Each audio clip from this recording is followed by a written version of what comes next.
नमस्कार। आज के इस लेक्चर में आपका हार्दिक स्वागत है।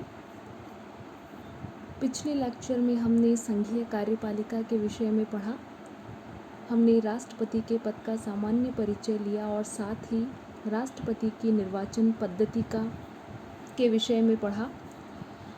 आज के इस लेक्चर में हम राष्ट्रपति पद हेतु आवश्यक योग्यताएं, राष्ट्रपति के निर्वाचन से संबंधित विवाद एवं राष्ट्रपति को पद से हटाने हेतु महाभियोग की जो प्रक्रिया है के विषय में पढ़ेंगे। तो आइए शुरुआत करते हैं आज के इस लेक्चर की। सबसे पहले हम देखते हैं कि राष्ट्रपति के पद हेतु क्या आवश्यक योग्यताएं हैं। राष्ट्रपति के पद हेतु जो आवश्यक योग्यताएं हैं उनका उल्लेख संविधान के अनुच्छेद 58 में मिलता है। कोई भी व्यक्ति राष्ट्रपति निर्वाचित होने का पात्र हो सकता है यदि वह भारत का नागरिक है, 35 वर्ष की आयु पूर्ण कर चुका है, लोकसभा का सदस्य निर्वाचित होने की योग्यता रखता है एवं साथ ही भारत सरकार या राज्य सरकार के अधीन या नियंत्रण में किसी स्थानीय संस्था में लाभ का पद धारण न करता हो। लाभ के पद का यदि आप सामान्य शब्दों में अर्थ समझना चाहें तो लाभ के पद का आशय है कि वह एक प्रकार से वेतनभोगी कार्मिक न हो किसी भी सरकारी या गैर सरकारी संस्था के अधीन। इस संबंध में यह बात भी उल्लेखनीय है कि कोई व्यक्ति केवल इस कारण लाभ का पद धारण करने वाला नहीं समझा जाएगा कि वह संघ का राष्ट्रपति या उपराष्ट्रपति या किसी राज्य का राज्यपाल अथवा संघ या किसी राज्य का मंत्री है। ऐसे में हम कह सकते हैं कि राष्ट्रपति, उपराष्ट्रपति, राज्य के राज्यपाल एवं संघ या राज्य सरकारों के अधीन जो मंत्री पद हैं उन्हें लाभ के पद की जो परिभाषा है उससे बाहर किया गया है। अतः संविधान के अनुच्छेद 58 में राष्ट्रपति पद हेतु आवश्यक योग्यताओं का उल्लेख किया गया है एवं कोई भी व्यक्ति राष्ट्रपति पद की उम्मीदवारी हेतु योग्य होगा यदि वह 35 वर्ष की आयु पूर्ण कर चुका है। परीक्षा में जो प्रतियोगी परीक्षाएं हैं उनमें प्राय इस प्रकार के प्रश्न पूछे जाते हैं कि राष्ट्रपति पद का उम्मीदवार होने के लिए न्यूनतम आयु कितनी होनी चाहिए। तो ऐसे में हम कहेंगे 35 वर्ष। आइए आगे बढ़ते हैं। यदि राष्ट्रपति के निर्वाचन को लेकर किसी भी प्रकार का विवाद पैदा होता है तो इसकी जांच उच्चतम न्यायालय यानी कि सर्वोच्च न्यायालय द्वारा ही की जाएगी और उसका निर्णय अंतिम होगा। और ऐसे प्रावधान का उल्लेख संविधान के अनुच्छेद 71 में मिलता है। यह प्रश्न भी प्राय परीक्षाओं में पूछा जाता है। आइए हम आगे बढ़ते हैं और यह देखते हैं कि महाभियोग की प्रक्रिया क्या है। राष्ट्रपति को पद से हटाने की प्रक्रिया महाभियोग की प्रक्रिया कहलाती है। भारतीय संविधान के अंतर्गत कुछ विशिष्ट पदाधिकारियों को उनके पद से हटाने के लिए महाभियोग की प्रक्रिया का प्रयोग किया जाता है। इसके अंतर्गत राष्ट्रपति एवं न्यायाधीशों को मुख्य रूप से शामिल किया जाता है। राष्ट्रपति को जो पद से हटाने की प्रक्रिया है जिसे हम महाभियोग प्रक्रिया कहते हैं का उल्लेख संविधान के अनुच्छेद 61 में मिलता है और राष्ट्रपति को मात्र एक ही आधार पर या राष्ट्रपति पर मात्र एक ही आधार पर महाभियोग लगाया जा सकता है और वह आधार है संविधान का अतिक्रमण। ये दो प्रश्न अत्यंत महत्वपूर्ण है। नंबर 1, भारतीय संविधान के किस अनुच्छेद में महाभियोग राष्ट्रपति के लिए महाभियोग की प्रक्रिया का उल्लेख किया गया है? हम कहेंगे अनुच्छेद 61। और नंबर 2, राष्ट्रपति पर महाभियोग किस आधार पर लाया जा सकता है? तो ऐसे में इसका उत्तर होगा संविधान का अतिक्रमण।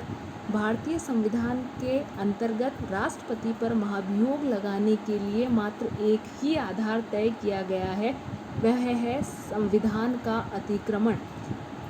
इसके अतिरिक्त कोई आधार नहीं है जिसके आधार पर राष्ट्रपति पर महाभियोग लगाया जा सके। आइए अब हम देखते हैं कि आखिरकार महाभियोग की प्रक्रिया क्या है और इसके द्वारा किस प्रकार राष्ट्रपति को उसके पद से हटाया जा सकता है। महाभियोग का आरोप संसद का कोई भी सदन लगा सकता है। महाभियोग जो है वह एक अर्ध न्यायिक प्रक्रिया है और महाभियोग संसद द्वारा लाया जाता है। और जैसा कि हम जानते हैं संसद के 2 सदन हैं, लोकसभा एवं राज्यसभा।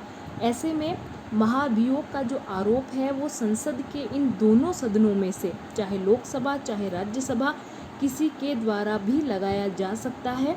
इस हेतु संकल्प प्रस्तुत करना होता है जिस पर सदन की कुल सदस्य संख्या के 1/4 सदस्यों के हस्ताक्षर होने चाहिए। यह बात अत्यंत महत्वपूर्ण है और बार बार प्रतियोगी परीक्षाओं के अंतर्गत भी पूछी जाती है कि राष्ट्रपति को पद से हटाने के लिए जो संकल्प लाया जाता है उस पर कितने सदस्यों के हस्ताक्षर होने चाहिए। तो हमारा उत्तर होगा कि जो भी संसद का सदन संकल्प ला रहा है उस सदन की जो सदस्य संख्या है उसका 1/4, मान लीजिए लोकसभा ला रही है ऐसा कोई संकल्प, तो ऐसे में लोकसभा की सदस्य संख्या यदि वर्तमान समय में 545 है तो 545 का जो भी 1/4 होगा वह उन सदस्यों की संख्या के बराबर सदस्यों के हस्ताक्षर उस संकल्प पर होने चाहिए। इस संबंध में एक बात और महत्वपूर्ण है कि इस प्रकार के संकल्प की सूचना राष्ट्रपति को 14 दिन पूर्व लिखित रूप में दिया जाना आवश्यक है, या ये कहें कि 14 दिन पूर्व राष्ट्रपति को लिखित नोटिस दिया जाना आवश्यक है। जिस सदन द्वारा प्रस्ताव लाया गया है उस सदन की कुल सदस्य संख्या के 2/3 बहुमत से प्रस्ताव पारित होना चाहिए, और यदि वह सदन कुल सदस्य संख्या के 2/3 बहुमत से उस प्रस्ताव को पारित कर देता है तो ऐसे में यह प्रस्ताव दूसरे सदन में भेजा जाता है। मान लीजिए प्रस्ताव लोकसभा से शुरू होता है और लोकसभा यदि अपनी कुल सदस्य संख्या के 2/3 बहुमत से उसे पारित कर देती है तो ऐसे में यह प्रस्ताव राज्यसभा में भेजा जाएगा। ऐसे में राज्यसभा यानी कि जो दूसरा सदन होगा वह आरोपों की जांच करेगा जिसमें राष्ट्रपति को व्यक्तिगत रूप से उपस्थित होने का अधिकार है अथवा वह किसी वकील के माध्यम से भी अपना प्रतिनिधित्व करवा सकते हैं। यदि दूसरा सदन भी आरोपों को सही पाता है और उस प्रस्ताव को 2/3 बहुमत से पारित कर देता है तो ऐसे में राष्ट्रपति को अपने पद से हटा हुआ माना जाएगा। अतः महाभियोग की प्रक्रिया के जो मुख्य बिंदु हैं एक बार हम उन्हें पुनः स्पष्ट कर लेते हैं। भारतीय संविधान में राष्ट्रपति को पद से हटाने हेतु जिस प्रक्रिया का वर्णन किया गया है उसे महाभियोग की प्रक्रिया कहते हैं। इसका उल्लेख संविधान के अनुच्छेद 61 में मिलता है और भारत के अंतर्गत राष्ट्रपति को मात्र एक ही आधार पर महाभियोग की प्रक्रिया के माध्यम से हटाया जा सकता है और वह आधार है संविधान का अतिक्रमण। चूँकि महाभियोग की जो प्रक्रिया है वह संसद द्वारा लाई जा रही है तो ऐसे में संसद के दोनों सदनों में से कोई भी सदस्य संकल्प पारित कर सकता है जिसकी सूचना राष्ट्रपति को 14 दिन पूर्व लिखित रूप से दी जानी आवश्यक होती है। जो भी सदन यह प्रस्ताव लाता है यदि वह अपनी कुल सदस्य संख्या के 2/3 बहुमत से इस प्रस्ताव को पारित कर देता है तो यह प्रस्ताव अगले सदन में भेज दिया जाता है और पुनः इस दूसरे सदन के अंतर्गत राष्ट्रपति को व्यक्तिगत रूप से उपस्थित होने अथवा किसी वकील के माध्यम से अपना प्रतिनिधित्व करवाने का अधिकार होता है। और यदि दूसरा जो सदन है वह इन आरोपों को सही पाता है और वह भी 2/3 बहुमत से इस प्रस्ताव को पारित कर देता है तो राष्ट्रपति को अपने पद से हटा हुआ माना जाएगा।